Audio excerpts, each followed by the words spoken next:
All the roads were dirt, but in the spring the roads would like turn to like mud and muck, and it was like gross. Couldn't get to your house. You couldn't get to your house. And so there was an opportunity in, I don't know, the 90s. They were going to relay the freeway, and they were going to take up all the asphalt and put new asphalt down.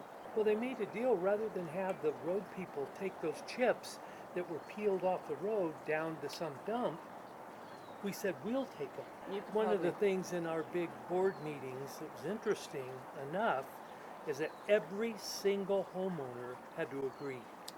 Everybody raised their hands and said, yeah, I'll pay the money.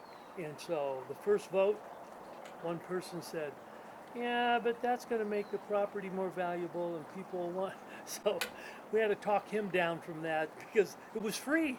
The chips and everything, we just paid for the rollers and all of that. But that's the way a little town like this is, weird as it may seem. That's a song called Samson by Regina Spektor. This sounds a little different, but I enjoy it for sure. So.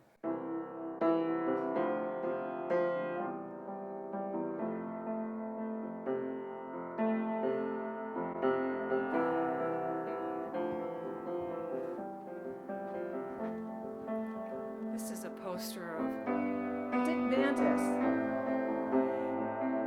drinking my coffee, and I get about this far and I notice that the whole table have been shoved aside, and halfway in the house is the torso of a bear. Yeah, so I've managed to call Floriston my home ever since I was 6 years old. My family moved here when I was 6.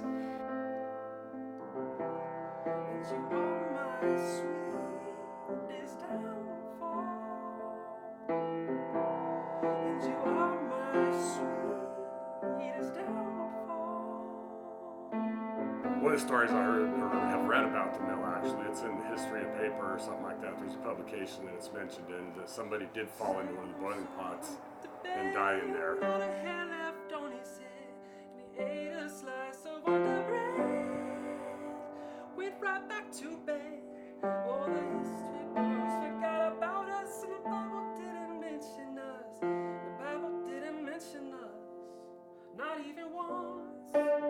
A very interesting character that lived up the top of the hill next to the schoolhouse, and he would claim to see the ghosts or feel them at least down in between the tunnels, which is where when the town was being built there was a camp there. So the fairy tree in the grassy part, I always tell the kids it's a wishing tree, and you can make any wishes that you want. Bronco was Nevada at a point? Yeah, the first post office was established for Bronco, Washoe County, Nevada. And then it says 24 days later, the post office was transferred to Nevada County, California. So the rest of the 1870s, the town was referred to as a part of either one of those states. Okay, so my first trip to Floriston, and it had to been probably in the say 1964, we came into town through the old tunnels, and there's the old tunnel closest to the freeway used to have a railroad, like a mine rail, that went through it to the mill, and that was where they hauled the pulpwood from one side of the tracks. They'd haul it under the tracks on this mine rail to the mill on mine carts, and you still find small railroad spikes and remains of that mine rail down there between the tunnels. And the other tunnel was built in 1912 when they put the second railroad track in. But when we were kids, we drove through those tunnels, and we were in a 1954 Chevy, and the mirrors had a half inch on each side. We actually rubbed one mirror going through there. I guess the first thing that I really recognize coming into Floriston is the tunnels that you have to go through. And it was almost like stepping back in time. Only one way in, one way out. It just seems very secure and safe, first of all. And then I don't know when the tunnels that we have now were put in there. It's all owned by the railroad. So one of our issues is, like when we wanted to replace one of our water tanks, it wouldn't fit through the tunnels, so then you have to get permission from the railroad to go across. I mean, so we live in this kind of a weird little place where we run ourselves, but we're subject to a lot of extraneous kind of governments that we have to deal with. Our water being probably the biggest one.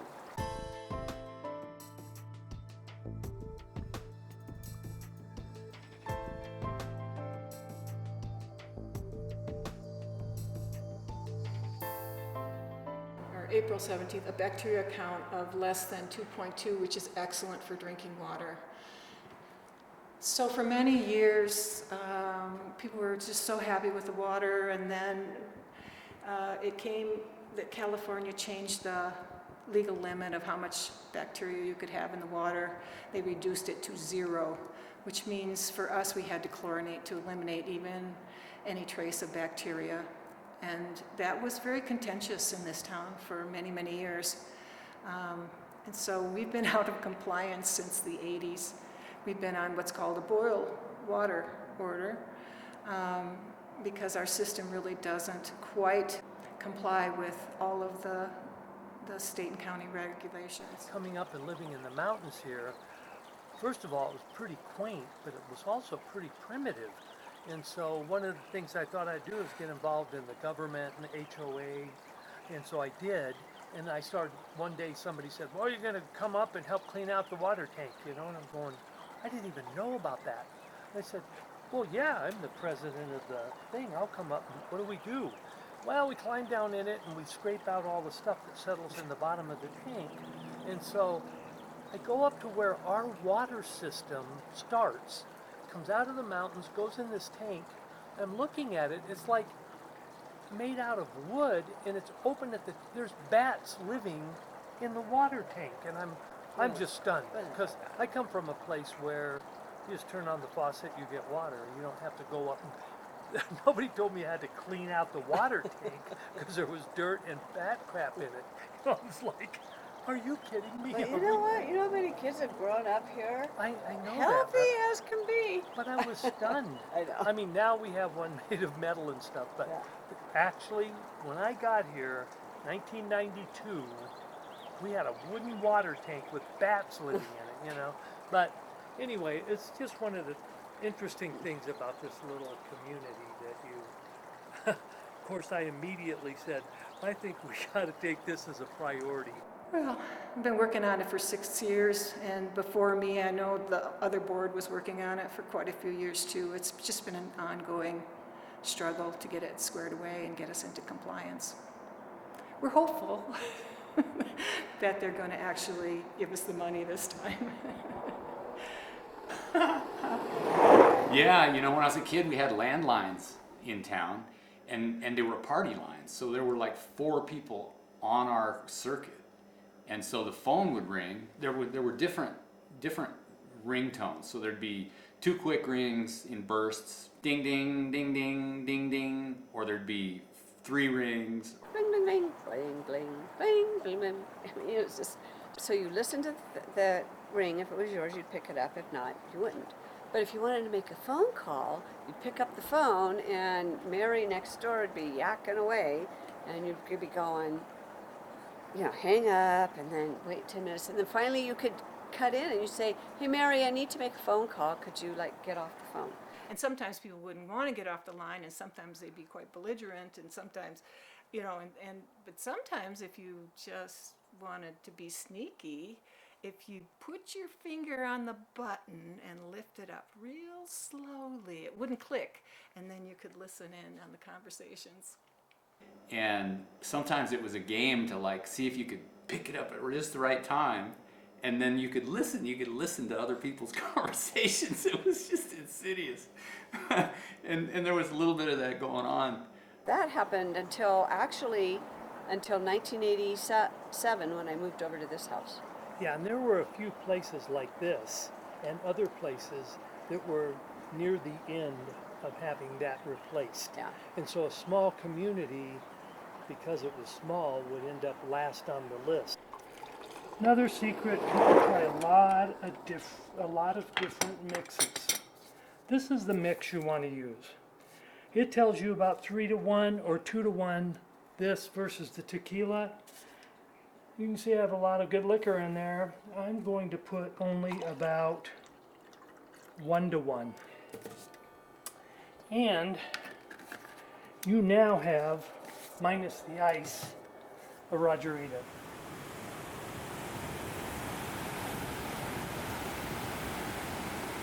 It was an old bridge that was used for access from Old Highway 40 to Floriston that went across above the bridge now, the interchange bridge. And it was a really cool old wooden deck bridge. We used to hang out on it, and you could jump off it into the pool below. And I used to ride my motorcycle back and forth across it. There's just two bridge abutments. One of them's toppled over. The one on the west side of the river has toppled over, and it's kind of laying down, and there's one that's anchored to the rock there on the east side. That old bridge, I think, got moved. Somebody bought it or somehow acquired it, and it got moved up to a private driveway across the river just downstream from Tahoe City. So that bridge is still in use, and I remember it fondly when I drive by there. So there's been a couple of ways that you could get here, and I don't know that it's all, I don't know that I'm correct. So first there was the footbridge that I think, you know, if you're standing on the regular bridge now and you see the other ones, one of which have fell over in the 96 flood, and then I think right above that was a footbridge. So there was a parking area. This is probably in the, so when the cars, you know, 1920s maybe, where they would park there and have to walk their stuff across. This is like definitely one of the most magical places that I've ever experienced. I see myself pretty much growing old here. It's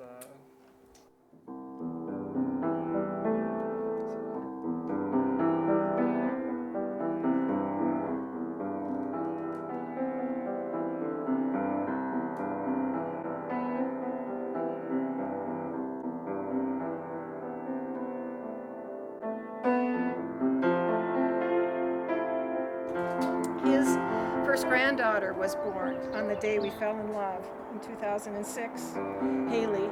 So that was on Drew's 20th birthday. And then he came to live with me in 2007. And then in 2008, we got married right here. And our friends were right there. It was lovely. Now? I guess now I'm going to miss being here near nature, I would call it.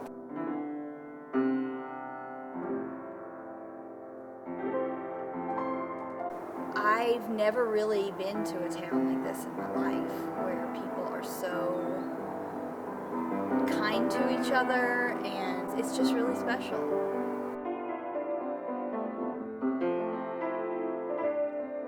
There's a real sense of place that I've come to enjoy as I've gotten older in